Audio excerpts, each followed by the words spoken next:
Assalamualaikum warahmatullahi wabarakatuh. Saya Pemimpin Saleh Alawi dari Prodi PBSI dengan NIM 202400095 akan mempresentasikan mengenai mata kuliah fonologi ujian akhir semester. Lingkungan bunyi, bahasa, dan pengaruhnya. Fonologi. Sebelum daripada itu, saya akan menjelaskan mengenai fonologi. Fonologi secara etimologi terbentuk dari kata fon, yaitu bunyi, dan logi, yaitu ilmu. Fonologi adalah bidang linguistik yang mempelajari, menganalisis, dan membicarakan runtutan bunyi-bunyi bahasa. Itu menurut Sayer 2007. Dalam kata lain, fonologi adalah cabang linguistik yang mempelajari urutan bunyi dalam suatu bahasa. Ini terbagi menjadi dua bagian utama, yaitu fonetik dan fonemik. Fonologi adalah bahasa sebagai satuan terkecil dari ujaran beserta dengan gabungan antara bunyi yang membentuk silabel atau suku kata dan juga dengan unsur-unsur suprasegmental seperti tekanan, hentian, dan durasi. Batasan yang telah dikemukakan Sayer tentang fonologi adalah bidang ilmu bahasa yang khusus mempelajari bunyi-bunyi bahasa yang signifikan, yaitu semua bunyi bahasa yang bersifat membedakan arti. Dengan begitu, berbeda halnya dengan fonetik yang mempelajari semua bahasa secara umum, maka fonologi mengamati bahasa tertentu saja atau bunyi bahasa dari suatu bahasa tertentu berdasarkan fungsinya bunyi.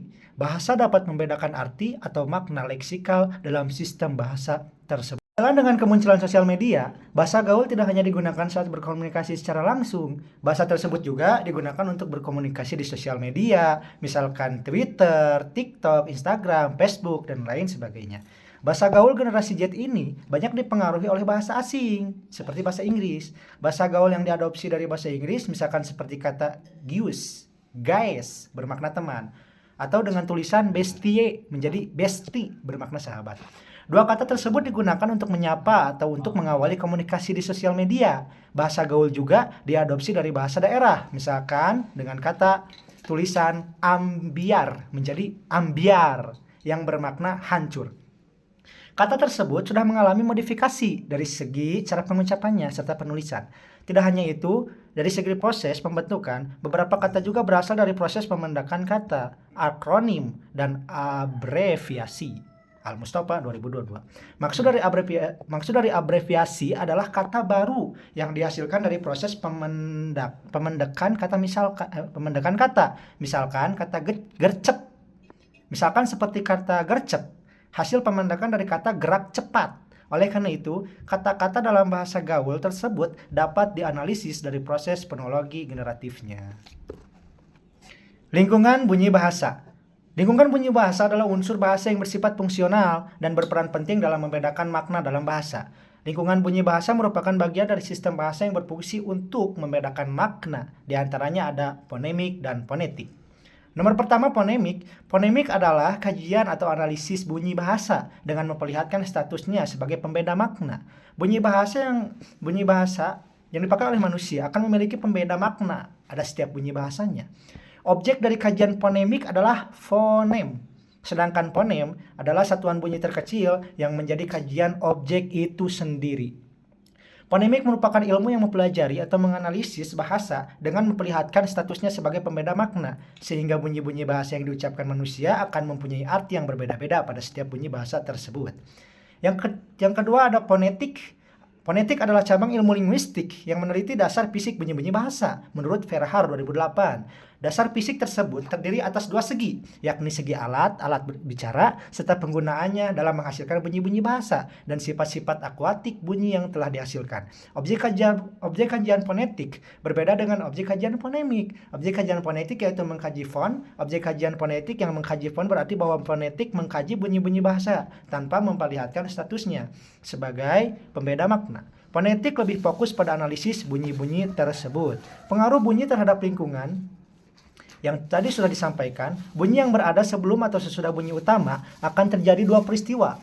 Perubahan yang disebut asimilasi dan disimilasi yang akan diuraikan sebagai berikut. Yang pertama ada asimilasi atau assimilation. Adalah proses perubahan bunyi yang mengakibatkan mirip atau sama dengan bunyi lain di dekatnya. Menurut Krida Laksana 1984, asimilasi adalah peristiwa berubahnya sebuah bunyi menjadi bunyi yang lain sebagai akibat dari bunyi yang ada di lingkungannya, sehingga bunyi itu menjadi sama atau mempunyai ciri-ciri yang sama dengan bunyi yang mempengaruhinya. Contohnya seperti kata Sabtu. Dalam bahasa Indonesia yang lazim dikatakan Sabtu, di mana terlihat bunyi B berubah menjadi P sebagai akibat pengaruh bunyi T. Bunyi B adalah bunyi yang hambat, bunyi B adalah bunyi hambat yang bersuara, sedangkan bunyi T adalah bunyi yang tidak bersuara. Oleh karena itu, yang bersuara karena pengaruh bunyi T yang tak bersuara berubah menjadi bunyi yang juga tidak bersuara. Jika perubahan itu menyebabkan berubahnya identitas sebuah fonem, maka perubahan itu disebut asimilasi fonemis. Dalam kasus bunyi B berubah menjadi bunyi P pada kata Sabtu di atas, karena dalam distribusi lain dapat dibuktikan bahwa bunyi B dan P adalah dua fonem yang berbeda, yaitu fonem B dan fonem P, maka perubahan tersebut merupakan asimilasi fonemis. Selanjutnya ada disimilasi atau sering disebut dissimilation. Adalah perubahan yang terjadi bila dua bunyi yang sama berubah menjadi tak sama menurut Krida Laksana 1984.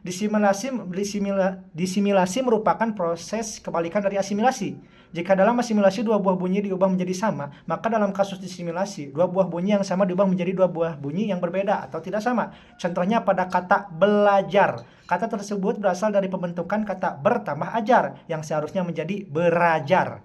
Namun di sisi bunyi R disimilasikan dengan bunyi L sehingga menjadi belajar. Seperti kata terantar, ter tambah antar bunyi R, dan R pada kata terantar diubah menjadi L dan R sehingga menjadi terlantar. Jadi yang dapat disimpulkan dari materi ini, perubahan pada sistem bunyi bahasa sangat dipengaruhi oleh budaya, dinamika sosial, dan perkembangan teknologi. Bahkan oleh karena terbiasa oleh lingkungan menuturkan bahasa seperti itu, bahasa sudah bukan lagi intensitas statis, melainkan berkembang sesuai dengan kebiasaan para penuturnya. Asimilasi dan disimilasi yang disampaikan tadi sebetulnya selalu terjadi pada komunikasi sehari-hari. Hal itu menunjukkan betapa dinamis dan fleksibelnya ragam bahasa sebagai alat untuk penyesuaian diri dengan komunikasi cepat, efisien, baik, dan informal. Dengan demikian, pengaruh lingkungan dalam bunyi bahasa sangat kompleks dan multidimensional.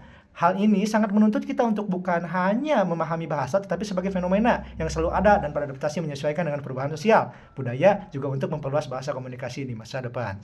Sekian dari saya, kurang dan lebihnya mohon dimaafkan. Assalamualaikum warahmatullahi wabarakatuh.